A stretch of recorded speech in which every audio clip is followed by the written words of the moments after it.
Hello नमस्कार, welcome to inculcate learning. तो आज हम बात करेंगे MDM के बारे में, यानी कि मिड डे मील स्कीम के बारे में।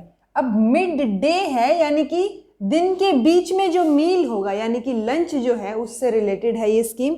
कब शुरू हुई थी देखा जाए तो 1925 में जो है वो मिड डे मील का कॉन्सेप्ट आया था डिसएडवांटेज्ड चिल्ड्रन के लिए। कहाँ पे?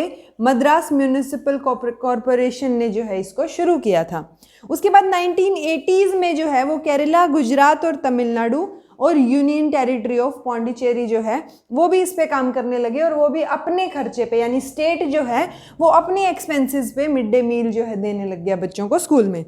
लेकिन 1990 और 91 तक आते आते जो है इनके साथ साथ टोटल 12 स्टेट्स हो गए जो इस स्कीम पे काम करने लग गए।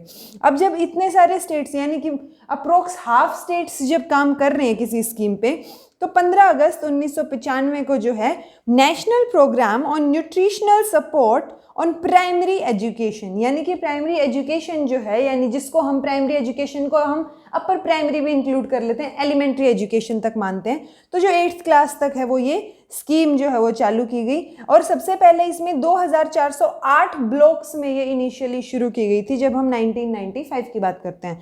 लेकिन 1997 और 8 तक जो है ये ऑल ब्लॉक्स में जो है शुरू कर दी गई, यानी कि पूरे देश में जो है ये scheme mid day meal scheme अभी प्रेजेंट है।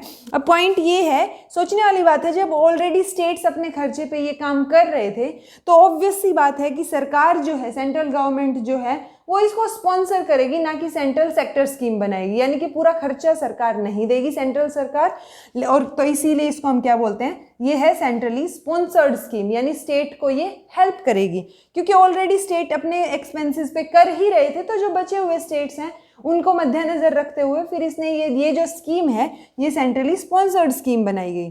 अगर हम इसके ऑब्जेक्टिव्स की बात करें कि ये किस, अभी यहाँ तक तो जो है इन्होंने अपने हिसाब से चल रहा था, स्टेट के हिसाब से, लेकिन अब ये सेंट्रली स्पॉन्सर्ड स्कीम थी तो इसके ऑब्जेक्टिव्स क्या रखे गए। तो सबसे पहले तो हंगर और माल न्यूट्रिशन को एड्रेस करने के लिए, ताकि जो है कुपोषण के शिकार ना हो बच्चे, उस चीज़ के लिए, क्योंकि आपका चाइल्डहुड जो है उसमें न्यूट्रिशन जो है वो प्रॉपर होना बहुत ज़रूरी है। दूसरा जो था वो था enhance enrolment, retention and attendance. ये है अटेंडेंस, क्योंकि जब बच्चे एनरोल होंगे, क्योंकि एक ये हो जाता है कि चलो आप पूरे दिन आप इतना नहीं कमा पा रहे, लेकिन बच्चे को दोपहर का भोजन तो मिलेगा, तो उस चक्कर में जो है एनरोलमेंट इंक्रीज होने के चांसेस थे। इसलिए एनरोलमेंट इंक्रीज करने के लिए अब वो एनरोलमेंट जो हुई है वो रिटेन भी हो, यानी कि बच्चे ड्रॉप आउट ना करें और स्कूल छोड़ के ना जाएं, तो रिटेंशन के लिए। और जब रिटेंशन हो रही है तो वो डेली प्रॉपरली स्कूल में भी आए, तो अटेंडेंस के लिए, यानी एनरोलमेंट, रिटेंशन और अटेंडेंस को एनहेंस करने के लिए ये स्कीम चलाई गई। ये उसका सेकंड ऑब्जेक्टिव है। नेक्स्ट अगर हम बात करें तो इम्प्रूव सोशलाइजेशन अमंग कास्ट, क्योंकि जब आप साथ में बैठ के खाना खाते हैं तो वो कास्ट का जो इशू है वो थोड़ा बहुत एटलीस्ट कम हो जाता है, क्योंकि इंडिया में जो है वो कास्ट सिस्टम बहुत ज़्यादा प्रोमिनेंट है। तो इसलिए एक सोशलाइजेशन जो है वो इम्प्रूव होगा और कास्ट से रिलेटेड जो बायसनेस है वो शायद कम हो और सब आपस में घुल मिल के रहें। तो उस चीज़ की वजह, ये भी एक रीज़न था मिड डे मील स्कीम शुरू करने का। फिर है employment at grass root level specially to women, क्योंकि नॉर्मली जो है अभी आप एक एम्प्लॉयमेंट कैसे मिलेगी इससे, अब आप खाना बनवाने का काम कर रहे हैं तो खाना बनाने के लिए कोई तो चाहिए ना। तो अब जब पूरे कंट्री लेवल पे जो है ये स्कीम चल रही है तो वहाँ पे कुक कौन होगा, वो मोस्टली वुमेन होती हैं। ये नहीं कहेंगे कि सिर्फ वुमेन होती हैं, मोस्टली वुमेन होती हैं। तो जो ग्रास रूट लेवल पे एम्प्लॉयमेंट इंक्रीज हो रही है वो स्पेशली किस में होगी, वुमेन में होगी। तो वुमेन एम्पावरमेंट की जो है वो भी यहाँ पे बात आ जाती है। उसके बाद जो है ये थे इसके ऑब्जेक्टिव्स। अगर हम बात करें कि क्वालिटी चेक कौन करेगा, क्योंकि आप जो है न्यूट्रिशन प्रोवाइड करने के लिए, एक आपका जो फर्स्ट मोटो है वो हंगर और माल न्यूट्रिशन को एड्रेस करना है, लेकिन वो क्वालिटी जो है वो बच्चों को सही मिल रही है खाने की या नहीं मिल रही है, ये जो है एगमार्क चेक करेगा। दूसरा जो है इसको रेगुलेशंस और फूड सिक्योरिटी रेगुलेशंस की जब बात आती है कि रेगुलेट कौन करेगा, इम्प्लीमेंटेशन का कौन ध्यान रखेगा, तो SSMC यानी state steering and monitoring committee जो है वो स्टेट लेवल पे क्या ध्यान रखेगी, फूड सिक्योरिटी का ध्यान रखेगी, जिसमें ये होता है कि ये कमेटी ऑलरेडी जो फाइनेंसेस हैं वो प्रोवाइड करने का काम, इम्प्लीमेंटेशन देखने का काम, वो सारा का सारा इनके अंडर होगा। न्यूट्रिशनल स्टैंडर्ड्स की अगर हम बात करें तो 1st to 5th के लिए जो है 450 कैलोरी और 12 ग्राम प्रोटीन पर चाइल्ड, और 6 to 8 के लिए 700 कैलोरीज और जो है 20 ग्राम प्रोटीन की बात इन्होंने न्यूट्रिशनल स्टैंडर्ड्स के बारे में की। फिर है कवरेज की अगर हम बात करें तो ऑब्वियस सी बात है, सारे के सारे जितने भी गवर्नमेंट के अंडर स्कूल्स आते हैं या फिर मदरसाज हैं, तो जो भी इंस्टीट्यूशन गवर्नमेंट के अंडर हैं वो सारे के सारे इसके अंदर कवर होंगे। अगर हम इश्यूज और चैलेंजेस की बात करें, क्योंकि आप कोई भी चीज़ जब शुरू कर देते हो तो हर चीज़ की शुरुआत में आप जब पहला स्टेप लेते हैं तो उसमें इश्यूज हमेशा रहते हैं, तो इसमें क्या क्या चैलेंजेस जो है वो फेस होते हैं वो हम देखते हैं। पहला है करप्ट प्रैक्टिसेस।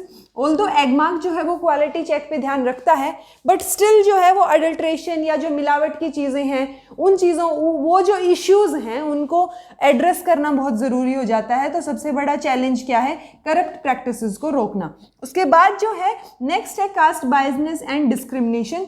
बहुत बार हम न्यूज़ में भी देखते हैं कि जो है किसी ने लोअर कास्ट के इंसान ने या कुक ने अगर खाना बना दिया तो सबने खाने से मना कर दिया, या फिर वहाँ पे ये एक एग्जांपल है। दूसरा, हम कुछ जगह देखते हैं कि कुछ गवर्नमेंट ऑफिशियल्स जो हैं वो भी वहाँ जाके साथ में बैठ के खाना खा के आते हैं जब किसी लोअर क्लास के व्यक्ति ने बनाया हो। तो ये उदाहरण से सेट हो जाते हैं, कभी नेगेटिव कभी पॉजिटिव, कास्ट से रिलेटेड। तो वो कास्ट बायसनेस और डिस्क्रिमिनेशन जो है उसको कम करना, और सोशलाइजेशन जो इनका नेक्स्ट पॉइंट था, ऑब्जेक्टिव था कि सोशलाइजेशन को इम्प्रूव करना, वो भी अपने आप में एक बहुत बड़ा चैलेंज है। अभी प्रेजेंट टाइम की अगर बात करें तो कोविड-19 ही अपने आप में सबसे बड़ा चैलेंज और इशू है।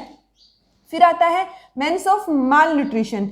जो नेशनल फैमिली हेल्थ सर्वे है 5, उसके अकॉर्डिंग ये पाया गया कि जो यहाँ पे क्या था कि हंगर और माल न्यूट्रिशन को आप एड्रेस कर रहे हो, लेकिन माल न्यूट्रिशन और ज़्यादा इंक्रीज हो गया कुछ स्टेट्स के बच्चों में।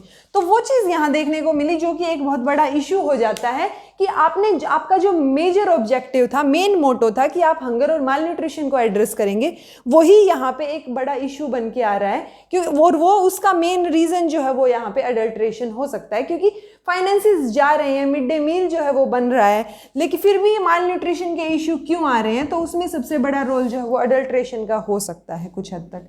फिर अगर हम बात करें तो ग्लोबल न्यूट्रिशन रिपोर्ट जो है 2020 की, उसका कहना है कि जो टॉप 88 कंट्रीज़ हैं जिनमें जो कि 2025 तक अपने टारगेट्स को अचीव करने में जो है चूक जाएंगे, उन चूक जाने वाले देशों में जो है वो भारत का भी नाम है according to global nutrition report. फिर आता है ग्लोबल हंगर इंडेक्स 2020, उसमें जो है हम 94 नंबर पे हैं 107 देशों में से।